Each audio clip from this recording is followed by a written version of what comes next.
Karma, ang buhay ni Eddie Salvatore, Episode 11.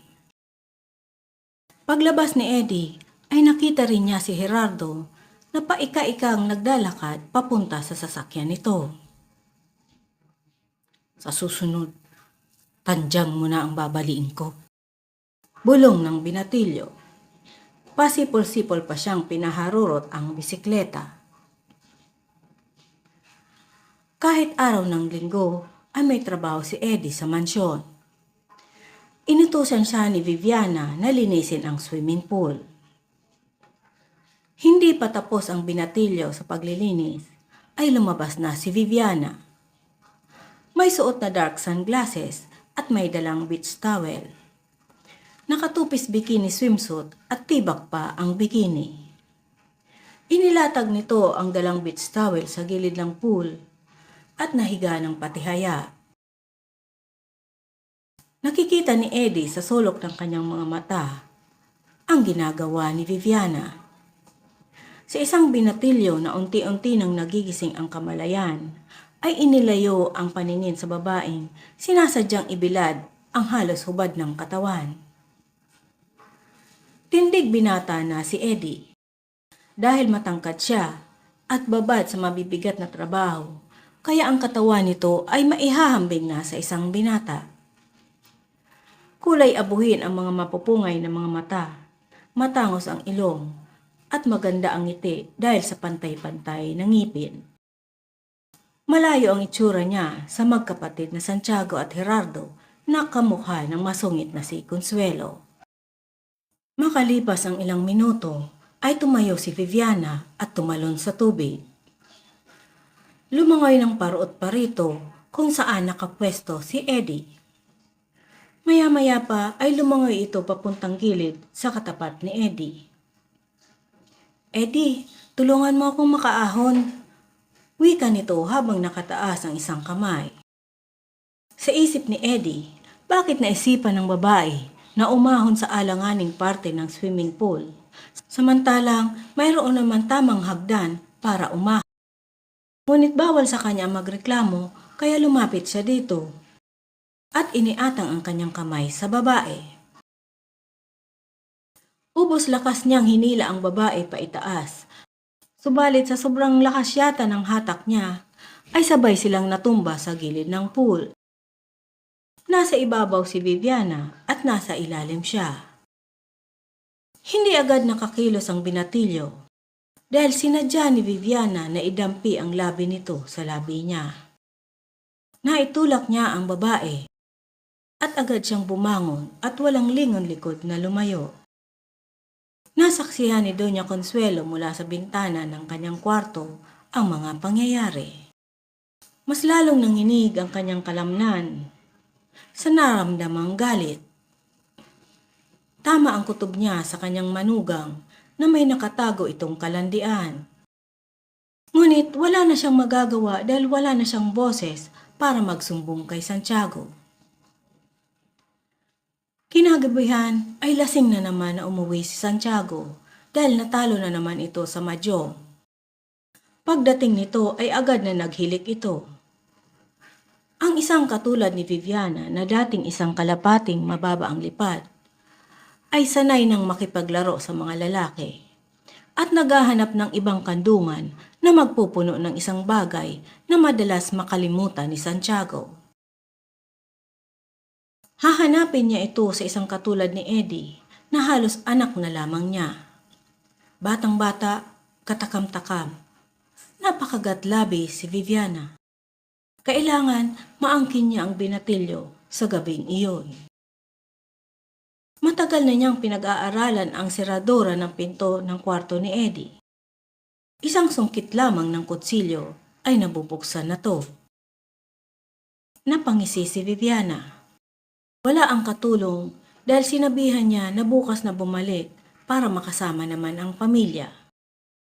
Kunwari ay mabait siya, pero ginawa niya lang yon para walang tao sa silid tulugan ng katulong. Tulog mantika naman si Santiago dahil sa kalasingan at si Gerardo ay nasa bayan pa at nakikipaglandian pa sa karelasyong gwardya. At si Consuelo ay wala rin siyang problema sa kanyang biyenan dahil hindi na ito makakapagsalita. Kinuha ni Viviana ang kutsilyo mula sa kusina at dahan-dahan na sinungkit ang seradurang kahoy ng kwarto ni Eddie. Nabuksan niya ang pinto. Hindi niya binitiwan ang kutsilyo dahil tatakutin niya si Eddie kapag pumalag.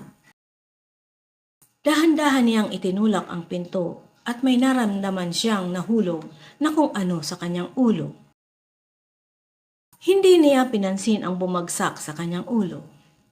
Ang importante ay ang nakahiga sa kama. Ngunit bigla niyang nabitiwan ang kutsilyo at tumakbo palabas ng kwarto. Pinigil niya ang sumigaw habang kinakamot ang mahapding mukha at leeg. Pinapagpag ang kung anumang mga insektong gumagapang at kumakagat sa kanya.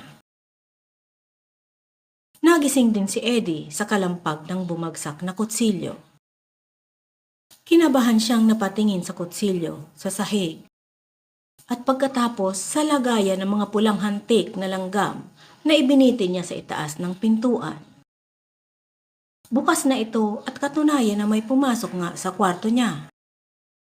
Talagang ayaw siyang tigilan ni Gerardo sa isip niya. Pinulot niya ang kutsilyo at ibinalik sa kusina. Tahimik ang buong kabahayan. Bukas, malalaman niya kung sino ang biktima ng kanyang pain. Samantala, halos madapa si Viviana sa pagpasok ng banyo at sunod-sunod ang ginawang pagbuhos ng tubig sa mukha. Hinumadya ang lahat ng kanyang kasuotan at sinabon ng husto ang kumakating mukha at leeg. Nakabihis na siya ng bagong damit pero wala pa ring tigil siya sa pagkamot. Hindi maalis ang kati sa kanyang mukha at leeg hanggang sa mamaga na ito. Samantala, muling nahiga si Eddie pero hindi na siya nakatulog. Naiisip niya ang ginawa sa kanya ni Viviana sa may swimming pool. Nag-iba ang kanyang pakiramdam nang maisip niya ito. Napatakip siya ng tainga at hindi niya dapat isipin ang bagay na yon. Dapat puro galit ang maramdaman niya sa lahat ng miyembro ng pamilya Salvatore at kabilang na si Viviana rito. Bumangon si Eddie nang maramdaman niyang may tao na sa kusina. Malamang dumating na si Merly. Tinango niya ang banyo at mabilis siyang naligo, nagsipilyo at nagbihis. Eddie, ang aga mo naman gumising. Tawag pansin ng katulog. May hawak itong parang harina na hinahaluan ng tubig. Maaga po akong magpapakain ng mga bangus. Sagot ng binatilyo. Ano po yung hawak nyo? Tanong niya ulit. Ito ba? Baking soda para kay Ma'am Viviana. Namamantal kasi ang mukha niya. Nagapangan daw ng insekto. Sagot ni Merly. Tumigas ang panga ng binatilyo. Hindi lang pala si Gerardo ang dapat niyang iwasan. Sisirain pa yata ni Viviana ang kanyang mga plano. Aalis na po ako, Ate Merly. Sumakay na ng bisikleta ang binatilyo at pinaharurot ito. Narinig pa niya ang pahabol ni Merly na magkape muna siya pero hindi na niya ito pinansin. Naikwento uli ni Eddie kay Pasiano ang nangyari na lalong ikinabahala ng huli. Umalis ka na doon, Eddie, bago pa magkagulo. Ayoko mauulit sa iyo ang sinapit ng ina. Hindi isang pakiusap kundi isang utos ang tinura ni Pasiano. Hindi mangyayari sa akin yon, Tay Pasing. Matigas na tura ng binatilyo. Lumakad na ito palayo para magpakain ng mga bangus at tilapia. Napakamot na lamang sa ulo si Pasiano. Matigas na ang kalooban ni Eddie. Hindi na niya mapagsabihan. Nakikita niya ang determinasyon ng binatilyo na manatili sa loob ng Casa Salvatore. Isang linggong hindi lumalabas ng kwarto si Viviana hanggang sa mawala ang pantal sa kanyang mukha at leeg. Pero hindi pa rin ito nadala sa sinapit niya. Ayaw niyang pumunta sa kwarto ni Eddie pero may paraan siya. Nasa biyahe pa ang kanyang asawa at si Gerardo ay wala rin. Masama ang panahon, maulan at malamig pero nag-iinit ang kanyang katawan. Pumipintig ang kanyang kaibuturan sa pagnanasa. Hindi niya problema si Consuelo dahil kahit anong makita at marinig nito ay hindi na kayang isumbong kay Santiago. Isa lang ang problema niya. Nariyan ang katulong na si Merly. Lumabas siya ng kwarto at tinungo ang kusina. "Merly, masama yata ang panahon," wika ni Viviana. "Opo, senyorita. May bagyong paparating. Signal number 3 pa naman. Inaalala ko nga ang mga anak ko sa bahay." May himig ng pag-aalala ang tono ni Merly. Ang hindi likas na mabait na si Viviana ay naging maunawain. "Ganun ba? Umuwi ka na. Hayaan mo na mga gagawin mo.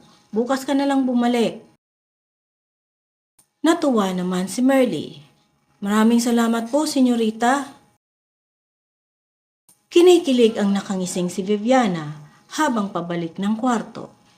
Dumiretso na siya sa banyo para maligo. Pakanta-kanta pa siya sa loob ng banyo. Nasasabik siya kay Eddie at hindi niya palalagpasin ang pagkakataon. Sisiguraduhin niyang hindi na makakawala sa kanya si Eddie. Matuloy kaya ang masamang balak ni Viviana kay Eddie? Abangan sa susunod na kabanata. Palike, share and subscribe naman mga idol. Marami pong salamat.